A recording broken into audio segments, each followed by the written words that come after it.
The Gateway brings you the day's news each weekday from around the St. Louis region and the state capitals in Jefferson City. Our schools are accredited. We don't need this bill. And Springfield. How many more years must pass before lawmakers see time is of the essence? I'm Abby Larico. Join me each weekday for The Gateway on the STLPR app or wherever you get podcasts. Cara Spencer began her political career in 2015 by knocking off an incumbent. Now, she hopes to do the same in her second run for mayor with a focus on addressing basic city services. The 8th Ward alderwoman joins me next on the latest episode of Politically Speaking to talk about her path to the mayor's office. Let's hit the music. This is Politically Speaking, the definitive show about politics in the St. Louis region. I thought this was an opportunity to have a new voice in that seat.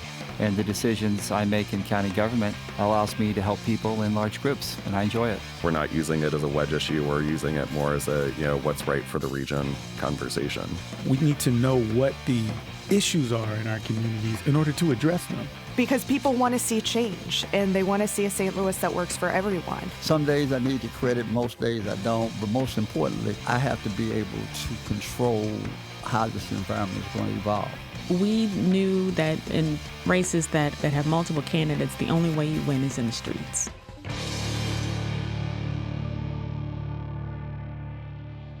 And welcome to Politically Speaking. I'm your host, Rachel Lippman. Joining me today on the podcast is Alderwoman Cara Spencer. She is a candidate for mayor of St. Louis. We have also recorded interviews and already published with Mayor Tishaura Jones, and you'll also find podcasts with Andrew Jones and Michael Butler as well. And Cara, this is now your third time on the podcast.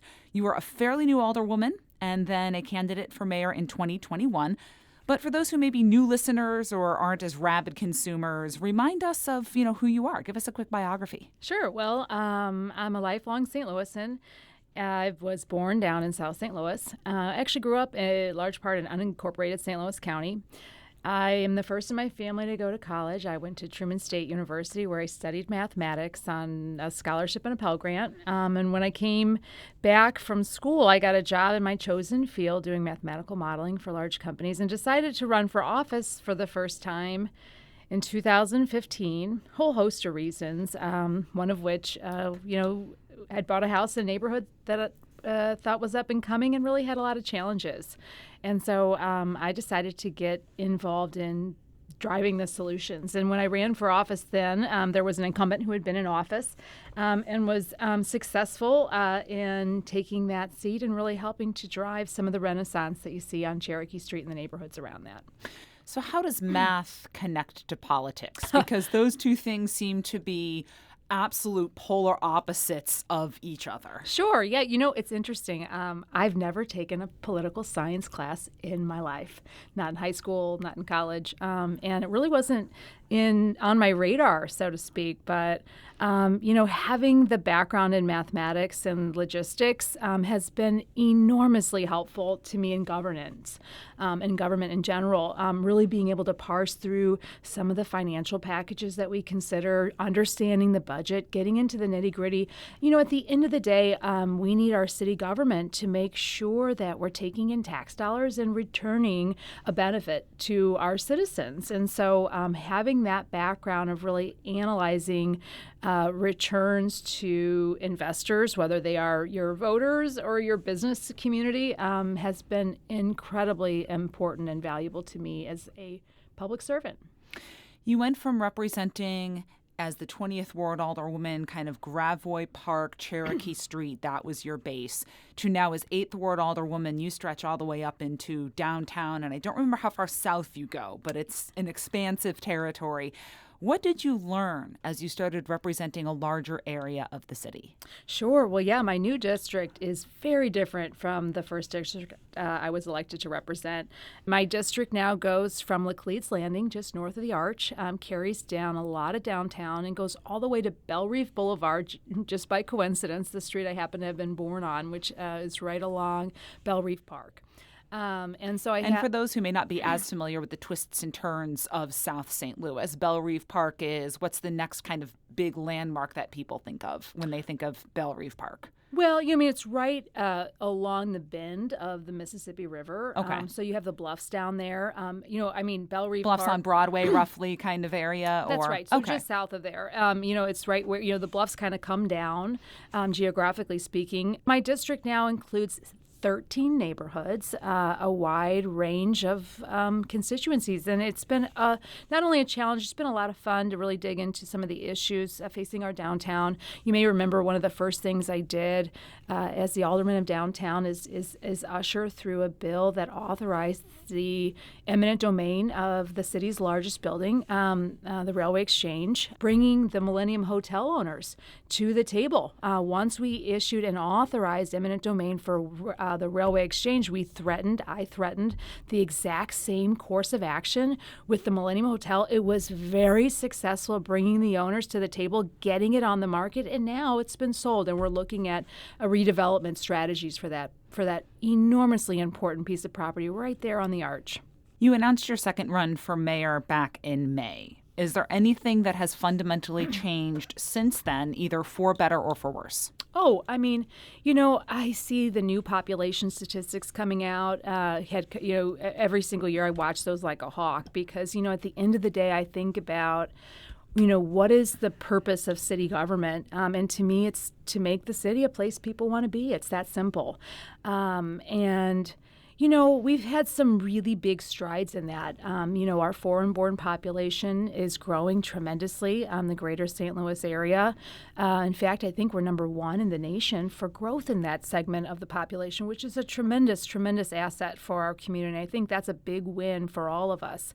But the population loss that we are seeing in the city absolutely dwarfs that. What I keep hearing from people as to why they're leaving or why they're frustrated, city services is at the top of the list. You know, potholes, trash, obviously, but the fundamental failure to focus on those basics was laid absolutely bare in this last snowstorm. And you can see the, you know, in my opinion, in my observations, disregard for the importance of doing just the basic city services. As a homeowner and a resident of the city of St. Louis, is there one thing that you've seen, either since you announced for mayor or just kind of in general, where you're like, this is the example of how city services fall the most short? My son wanted me to buy him something last week, over the weekend, and came to me with a proposal of cleaning out the refrigerator and the freezer, which we had food in there from COVID, I hate to say. But he earned his what he wanted me to buy him by cleaning it top to bottom, and ended up having to throw away some food that, you know, had frankly, you know, been long past its expiration. It gets pushed to the back and of the you know, fridge. he brings it out to the alley, and of course our dumpsters are overflowing. So, you know, we bring it back inside, doing our part by keeping our garbage, frankly, inside our house. And this is just unacceptable. And, you know, the failure to have any sense of urgency on these issues that make our city livable, I think is very, very clear to anyone and everyone. Basic city services are one of the key areas that you list to focus in your platform. You also have transparency, jail oversight, public safety. And I'm wondering what the policies you have advanced as alderwoman that show your commitment to these areas. Oh, absolutely. I mean, public safety, let's talk about that. Several things, even just in the last couple of years. Going back, last summer, passing the first meaningful legislation reining in the open carrying of firearms has been widely successful. You no longer see the rampant, open carrying of semi-automatic weapons downtown that we were seeing for the years leading up to that. And the chief has even, touted that as having reduced violence in our youth population by about 15%. But holding accountable landlords and bringing public safety, by thinking outside the box in that way. Last year was able to make sure that we got Gabe Gore, our new circuit attorney, some additional staff, some raises within his department. There's a whole host of ways that you can improve public safety, and I think my track record really shows my commitment to doing those things. Say more about that landlord accountability piece. Sure. Yeah.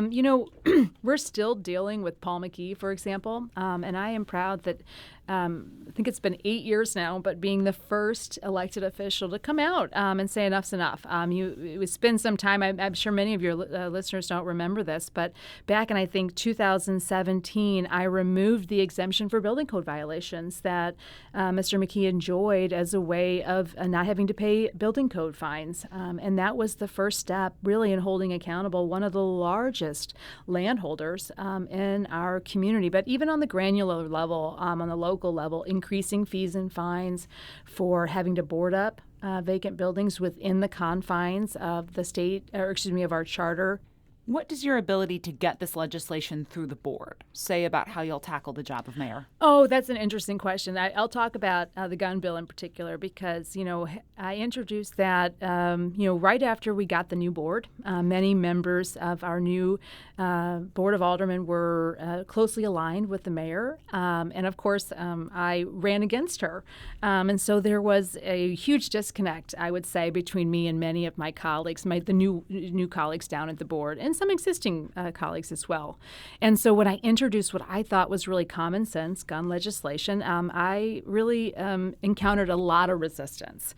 And it really gave me the opportunity to really take a step back and recognize how important it is to build relationships and spend the time doing that. And I'm really, really proud that by the end of this summer, we were able to pass that through the Board of Aldermen. It passed unanimously. But more importantly, I think I was able to not only spend that time building those relationships, but hearing the concerns of people with whom I disagree with on some issues and working through them. I mean, I think that's a critical component to governing, and it's a critical component to building the coalitions that we need, not only to get legislation through the Board of Aldermen and get things done in the city, but to think regionally and work constructively with a state that frankly disagrees with us on almost anything. And in order for us to succeed as a city, as a community, as a region, we are going to have to partner with our state and our federal governments that, let's face it, we don't vote in line with. And so being able to bridge some of those differences, I think, is the key to moving our community forward. What is the day one change that you would make if you get into room 200? Well, in addition to that focus on city services, reinstituting transparency and trust. I talk a lot about why people are leaving those basic services and the public safety, but I think even more difficult to quantify and even more difficult, I think, to solve, to fix than some of those other really pressing issues is our citizens have lost faith in government, in the system.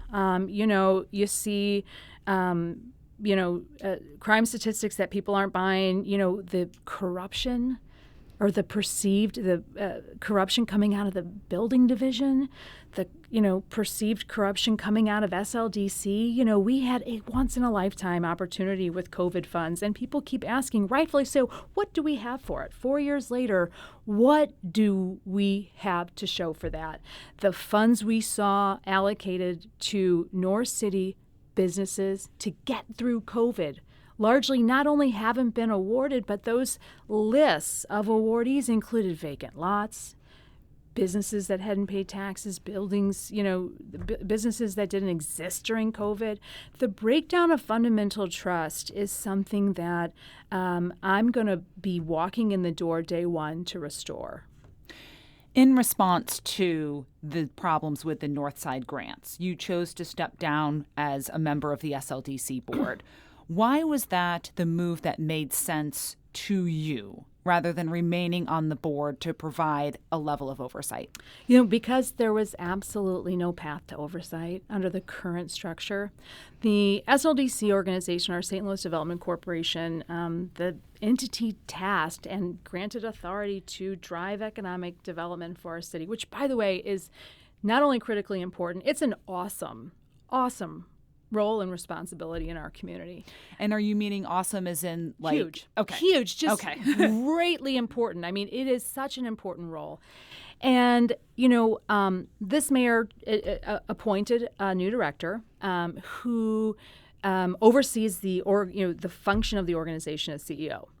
There's also, as most corporations have, a board of directors, which is supposed to be your check and balance, really, and supposed to be overseeing the organization. And this mayor chose to appoint the head of the oversight organization, the board of directors, to be the head of the organization we're supposed to be overseeing. Okay. So Neil Richardson was at one point the chair of the SLDC board, is still is both. Okay. The CEO of the organization and the chair of the board of directors. And as a member of the board of directors, I was not given the information I needed to vote on issues and to really participate in constructive oversight of the organization. And so, I'd show up to vote for issues without having adequate information. Information that I had, by the way, requested via email and written documentation, and felt like this was a sham of oversight. And there was really no way, in my opinion, in my experience, to participate in a meaningful way in overseeing an organization that was overseeing itself. What is a program of the current administration that you would keep? A program, actually, I'll have to give the mayor some credit here by, recently coming out with a proposal to increase salaries for our police department. I think having a high quality, high paid police staff is a move in the right direction. I'm hopeful about the interim director for our jail. I think this is, very late in the game to be trying to make these changes.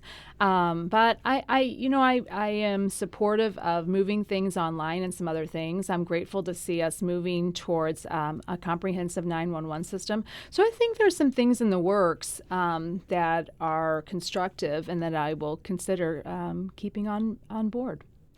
One of the biggest question marks for whoever becomes mayor is ongoing uncertainty about the earnings tax refunds. And this was a question you raised as chair of the budget committee in the budgeting process. And essentially the story is city set aside what they thought would be $26 million for paying out refunds that they inappropriately withheld. It ballooned to about $40 million. The first question is, did you ever get answers as to how the city got to the $26 million?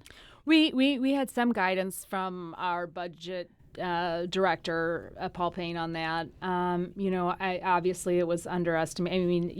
From the collector of revenue was doing those estimates. It's my understanding and looking at those. So, I think that would be a question for the collector and one we need to dig into further, especially as we move through potential other lawsuits and issues on that front. Look, our earnings tax makes up a third of our city's budget, and it is general revenue. That's correct. Thank you, Rachel, because we do have several enterprise funds, the airport, the water department, and the parking division that take up a good chunk of the overall, the over $1 billion budget that the city has. But the general revenue, a third of it does come from our earnings tax. And it's critically important that we safeguard it and that we understand we are moving forward. I have some concerns about what the long-term ramifications of that look like. Certainly we're going into a very, very tough set of years. We're coming out of the COVID relief funds, and I know that we've been told that it hasn't shored up city services, but it absolutely has. And so, when that dries up, and when the reality of these earnings tax funds, not to mention the population loss, we have lost 20,000 taxpayers. Since 2020, this is going to have a very significant negative impact on our ability to deliver city services. So we've got to get smarter, more efficient, more effective. And, one of the big concerns I have going into, the RAM settlement funds and all these other potential expenditures is the idea of expanding what we do. Causes me great concern as we look at the reality of these budgetary constraints. So what do you make, on that note, of the current proposal to use the money from the RAM settlement dollars? Oh, gosh. Well, there's a couple proposals, and the proposals are changing on a daily basis at this time. So as it stands right now, 11:45 a.m. on January 28th. Again, there are several proposals and they are changing behind the scenes on a minute-by-minute basis. So I couldn't even tell you exactly right now what's going on because it's probably shifted from conversations I had this morning. That being said, look, fundamentally, we were awarded these funds because of the loss of the revenue that the Rams leaving St. Louis really presented our community. And importantly, those funds, the revenue source was downtown. And our downtown is really, really challenged right now. We are seeing businesses leave. The vacancy rate is very, very, very high. We have not seen the rental rates go up at all over the last 10 years. This is a very, very big problem for the economic viability of our region, of our city's heartbeat, the sort of center of our community.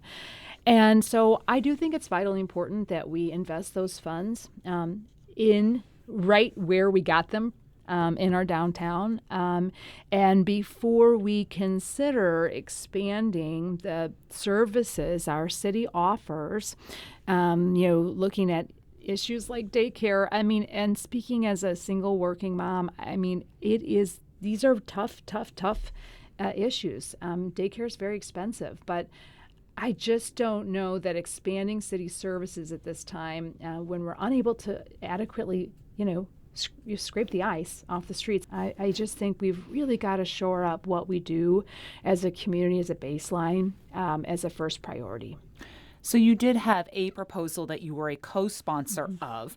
Is there anything that you would tweak in what was your original proposal now, which focused downtown, north side, southeast side of the city? Yeah, I think there's some good components there. I want to see a home ownership model that provides paths to folks not only rehabbing the houses in our communities, but living in them, owning them, building equity, and building family wealth. I think that's a real key component to having a long-term sustainable society, is having people that have a path to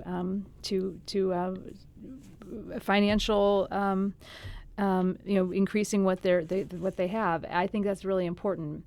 Certainly we're tweaking those things. Where those funds are administered from is an important question right now under the current structure and leadership of SLDC. That's a hard no for me.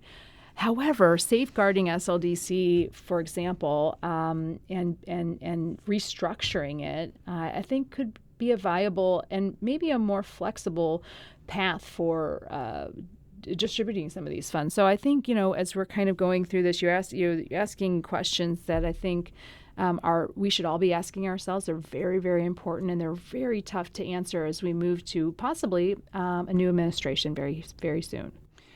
There's a bill that is up for a conversation. I don't think it passes, but there's a bill up for a conversation from Alderwoman Daniela Velazquez to create a city administrator position that would basically take the administrative role of the mayor out of the office of the mayor.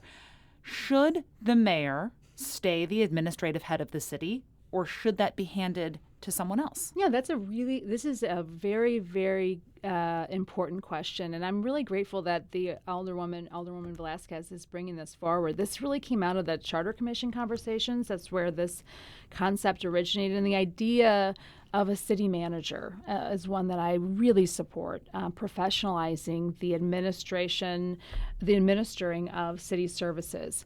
How you do that, whether you go with a city administrator, the approval process, for example, does the mayor appoint them? Does it go through the board of alderpersons?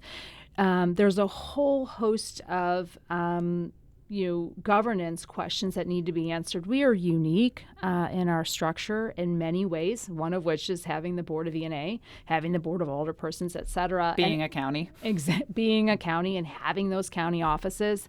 So I'm reticent to pass something now, but I am committed to this conversation and hopefully eventual outcome of better professionalizing city government.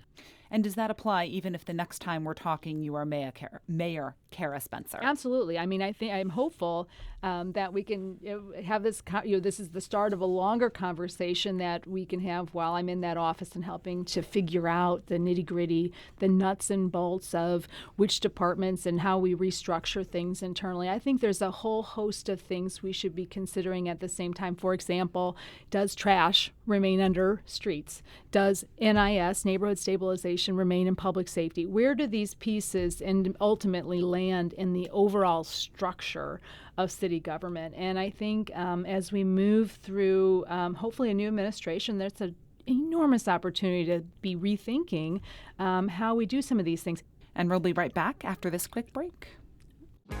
If you have a smart speaker, you have access to the entire world of NPR and St. Louis Public Radio. All the latest news and all the captivating stories. Activate our voices with yours by telling your smart speaker to play St. Louis Public Radio. And we're back on Politically Speaking with 8th Ward Alderwoman and mayoral candidate Cara Spencer, and we'll talk some of the politics of this race now. Back in 2021, you endorsed the current mayor as a second choice for your supporters. You might surprise me by saying that you're going to do it this time, although I highly doubt it. Why not? Where has been the key break between, this is someone that I could support if you don't support me, to no, absolutely not? Well, the options, at the time, and with all due respect to Mr. Andrew Jones, he's on a different political side of things than I am. And then we had a president of the board, Lewis Reed, and we've seen what has transpired since then. So my radar was out on that. But, I think our stated values with the current mayor and myself are very similar. We have some overlapping in our stated set of values. But what I have seen, and I think many members of the community have seen since that, is that, look, we haven't seen the transparency. We haven't seen the good governments. We've closed down one of our city jails, and the result has been the CJC, the failures there. The number of deaths that we have seen under this administration has been jaw-dropping. A failure to address homelessness, the response being to put a fence around City Hall is absolutely reprehensible. And, I think that, to see a stated set of values versus an enacted set of policies and procedures and service to the community has played out very differently than I think we all anticipated. And therein lies a big difference between the two of us. You are currently winning the monetary race by a pretty good margin. As you look at the donations that are coming in, is there one or a trend of them that you are particularly proud of? Well, yes, I would say the small dollar everyday donors. I get little handwritten notes from residents who have seen me on the news, appreciate my perspective on X, Y, or Z, and that's incredibly gratifying. Getting notes from my former high school principal and classmates. All right, where'd you go to high school, Cara? I went to Parkway South. That's where I graduated. Patriot? I was a Patriot. Okay. That's right. Shout out to Mr. Mazzola, who sent me a very nice note last week. But it's been extremely gratifying to see old friends from childhood, et cetera, old elementary school teachers, just speaking about my character as a human being. And it's been extremely gratifying, Rachel. What's your strategy to make outreach on the North Side wards? You had pretty sizable gaps in both primary and general election in 2021. What's the strategy to kind of close those gaps? Maybe not win, but pick up some votes there. Oh, sure. First of all, being present. So we're knocking doors throughout the city, and we're welcoming opportunities. We're hosting quite a few meet and greets in people's homes. They're welcoming us to have conversations with their neighbors and friends about issues facing our communities. And not surprisingly, the issues are the same across the board. The potholes, the trash, deep disappointment in the failures of city government on those issues. But, when we're looking at North St. Louis and talking to business owners who, expected and were hopeful about the ARPA fund investments in their communities and seeing that play out, has been really, really heartbreaking, to be honest with you. But, my main strategy is not just about building a base of voters to elect me, but it's really about building the relationships that I'm going to need to really govern effectively and to effectively and better serve our North Side community. I mean, when I talk about population loss, Rachel, the vast majority of people leaving St. Louis are leaving our North City. And that is such a heartbreaking and relevant piece of this puzzle. Our failures over the last 4 or 5 years to serve that segment of our city need to be rectified. Turnout in March 2021 was barely 22%. How do you generate excitement around an election when people are just kind of fed up with politics, not just local, but at a global level in general? Being excited about our city is one way that I'm doing that. Being present, being ready and willing to come to any and every meeting. I think folks are excited about change, and I'm excited about change. So, we saw, in the last cycle, we were in the throes of COVID, and so it was really hard to be present. But this round, we are literally anywhere and everywhere. So I think our enthusiasm, our energy is energizing the community. You're seeing us every weekend, me and a crew of people knocking doors and going to churches and going out to restaurants and being present in communities. I think it's energizing a voter base.